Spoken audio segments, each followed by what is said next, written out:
Meghan Markle posted a bizarre video on her social media yesterday, which sent several people into absolute meltdown. If you thought Meghan Markle's name couldn't stir up any more drama than it already has, you're in for a ride, because this latest round is a full-blown circus. And she's right in the center of the ring, juggling scandal after scandal while Netflix execs just stand there.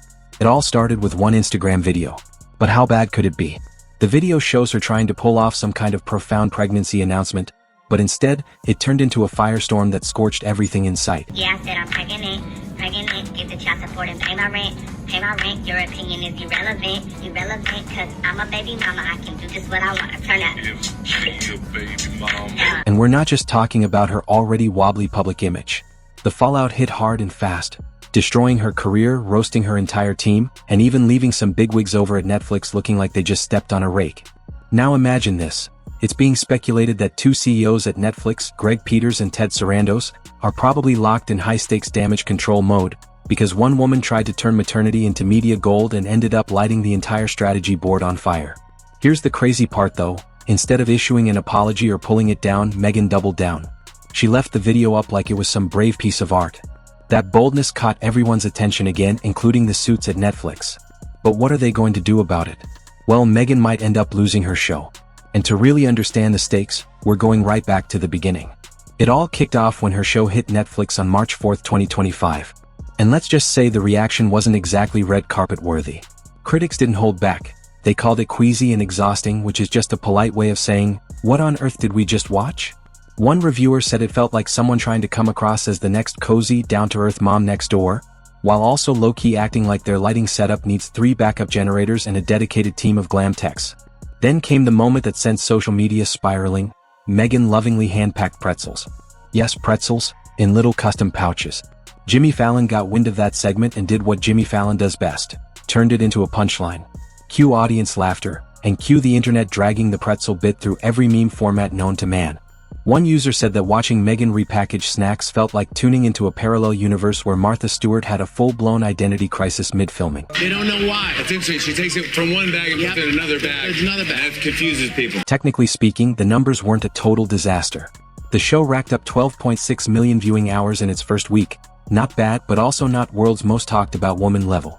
For someone with headlines constantly orbiting her like satellites, those numbers landed with a thud instead of a bang. Think lukewarm tea at a royal brunch. It's there, but no one's reaching for a second cup. Now here's the twist. Season 2 is already filmed. But don't pop the popcorn just yet. There's no guarantee it's ever seeing daylight. Just because the cameras roll doesn't mean Netflix is ready to roll it out. Rumors are swirling faster than a Montecito windstorm that the streaming giant might simply ignore it. No big announcements, no official cancellation, just a gentle fade into the background, like a playlist no one remembers queuing up. Of course, Meghan's PR team is practically sprinting in circles, insisting the show is alive, thriving, and here to stay. But the vibe is pretty off. Netflix may have approved Season 2 right as Season 1 aired, but let's be real, that kind of rushed enthusiasm usually means someone's trying to fix something before it fully breaks.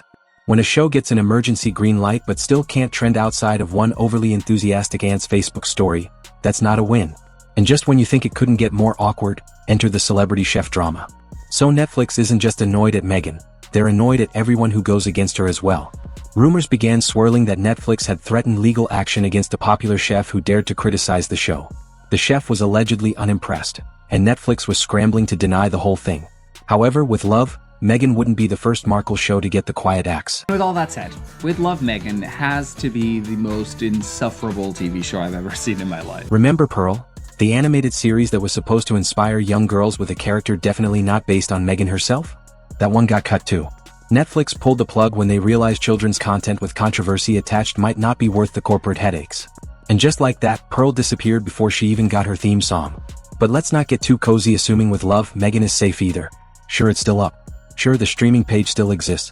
But let's just say, you might want to take a screenshot while you can, because it wouldn't be shocking if Netflix made it vanish in the night like an unsaved Pinterest board. To make things spicier, Pearl didn't just vanish without stirring up trouble. A British author came forward claiming Meghan had lifted the concept straight from her own children's books. And when she reached out, there was radio silence. No explanation. No apology. Not even an oops. But while Meghan may avoid direct confrontation like it's dairy, she has no problem shifting the mood when the camera's rolling. Just like her emotional interview, Meghan popped up on Jamie Kern Lima's show in full soft mode. Zero makeup, soft lighting, a shirt featuring her kids' names, and a vulnerable little speech about proving she's enough. I guess on days that are hard, that's really grounding and affirming to remember. And then some days I'm just like, oh my gosh, what is this life? Cue sniffles, a few strategically timed pauses, a tear or two for effect, and a suspiciously perfect soundbite that felt like it had been rehearsed in the mirror 12 times. To some, it was touching. To others, let's just say the cynics had a field day, especially when body language experts got involved. One analyst pointed out that her blinking sped up dramatically the moment Prince Harry's name came up. Another said she was using a technique commonly seen in actors who cry on cue. The internet, of course, dubbed it another gold medal performance in her ongoing campaign for the Soft Life Olympics. And while with Love, Meghan is technically labeled a cooking show, watching it feels more like wandering into a dream where everything smells like lavender and honey. There are bees. There are edible flowers. There's dramatic slow-motion tea pouring. And Meghan floating around her Montecito kitchen, twirling like she's just discovered what turmeric is and thinks the world needs to know. It's aesthetic overload, like watching a Pinterest board develop self-awareness. The grand finale was Meghan whispering, "Here we go, it's a business." Like she's revealing a secret. But we all knew that already, from the perfectly curated kitchen set to the custom cookware that just so happens to be available online. The show practically screams infomercial in a floral apron. Audiences weren't buying it. The glossy tone, the curated calm, the vibe that felt completely out of touch with people trying to decide if they can fill their tank this week, it rubbed a lot of folks the wrong way. Critics didn't call it inspiring, they called it smug and detached. Like a luxury ad trying to convince you that frothing oat milk solves emotional trauma. But Meghan seems unbothered. Somewhere in her garden, she's probably brainstorming season 3 ideas while microdosing wildflower honey and sketching out ceramic spoonholder prototypes.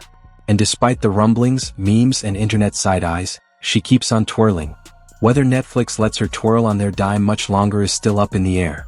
Because when the reviews rolled in, they were brutal. The British press didn't pull a single punch. The Times went as far as saying the show wasn't just overly sweet and self-congratulatory, it was worse than that. I'm not exaggerating, I'm not just saying this for rhetorical effect.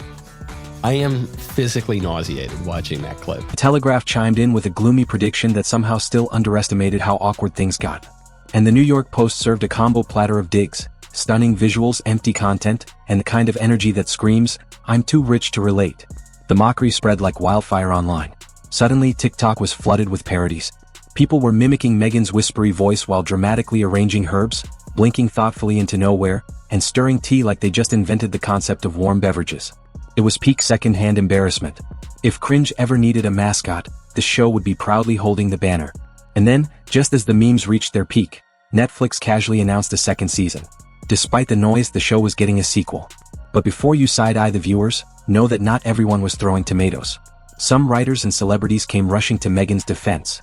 Think pieces popped up like mushrooms, claiming the hate was actually just veiled bias. One article even argued that the backlash was rooted in something deeper and darker than mere taste. Others praised the show for spotlighting small pleasures. Although if everyday charm now means artisanal rose salt and $14,000 kitchen aesthetics, we're all clearly living in different realities. Let's not kid ourselves though, Meghan's Netflix run is hanging on by a thread. And somewhere out there, her haters are just waiting with metaphorical scissors. If you assume this was just another A-lister trying to reinvent themselves with a cozy little kitchen setup, think again. Meghan may have left the royal gates behind, but what she walked into was a hurricane of scrutiny. And Joe Rogan's been eyeing it from day one. Remember those early days when Prince Harry was doing his "Just Call Me Harry" bit in the US? Yeah, Joe wasn't having it. On his podcast, he threw out Duke of Sussex, with enough sarcasm to make it sound like a title from a board game. It was less respect, more eye roll. You just can't keep faking it. It's too hard. And the reason was a wreath. Harry apparently had a meltdown over a wreath not being placed in his honor at some memorial. Joe seized the moment for one of his signature roast sessions. But wait, it gets even weirder. In another episode, Joe was on a roll, half joking that Meghan had basically built a little cult, and Harry was the lone recruit. Not in love and happy kind of taken. More like isolated and confused kind of taken. Seems like that lady is a temptress. She's a siren. She's lured him into the rocks. I haven't heard that term in a while. She's a harlot. Almost. Well, harlot's bad, right? She's just powerful. According to Joe, Harry was now a man adrift in LA, cut off from his old life, while Meghan flourished in a world of jam jars and fabric gift wrap. And that wasn't the end of it. Rogan took another swing in a later episode, questioning America's royal obsession. Why, he asked, Are people in the US fawning over a family whose ancestors did quite a bit of colonizing? It's the big distraction. That's the big distraction right there. There's a war room apparently in England where they're trying to figure out what to do. Really? I heard did you hear about that? And Meghan, according to him, she'd been surfing that royal wave for years. But the water's getting choppy. And Netflix might be looking for lifeboats. While all of that was going on, Meghan was also building a lifestyle empire called As Ever. Think gourmet teas, jars of homemade jam, and a whole lot of fancy packaging. The products flew off the virtual shelves, sold out in under an hour. But critics weren't sold. Some claimed it looked like she'd mashed up 3 different personal brands into one, from royal to blogger to home goods entrepreneur. It felt like a full-on identity scramble. Even her return to Instagram didn't go off without drama. On January 1, 2025, she posted a peaceful clip of her drawing 2025 into the sand. It seemed cute, until people realized she'd filmed it multiple times to make it look spontaneous. And no surprise, the comment section was locked tight. There's no room for feedback when the internet's ready with pitchforks. Then came the moment that had everyone collectively face-palming, Meghan handing wildfire victims a Billie Eilish shirt. Not blankets or hygiene kits, but a t-shirt with a pop star's face on it. This led to a lot of backlash. People called it tone-deaf, out of touch, and frankly absurd. It felt like something out of a spoof reality show that accidentally made it to air. And the drama didn't stay tucked away in California either. The royal drama across the pond was still burning strong. According to sources close to the firm, Prince William now regrets not cutting ties with the couple way back in 2020. He's gone full silent mode, ghosting their messages, ignoring everything, and likely hitting mute on the royal family group chat. King Charles wasn't any warmer. He was reportedly still stewing after Harry's explosive interview with the BBC, where Harry claimed royal aides endangered his family and even urged his father to step down. Charles's response was cold silence, followed by whispers that he called the move disgraceful and beneath basic decency. Even Jason Knopf, who once managed Prince William's public image, chimed in to say the feud had left him disheartened. But let's be honest, this is way beyond a family squabble. It's giving a full-blown royal soap opera with a plot thick enough to rival Shakespeare's messiest plays. And Meghan Markle is right in the center of every drama. Nobody knows how this is going to end, but one thing's for sure, it's not going to be pretty.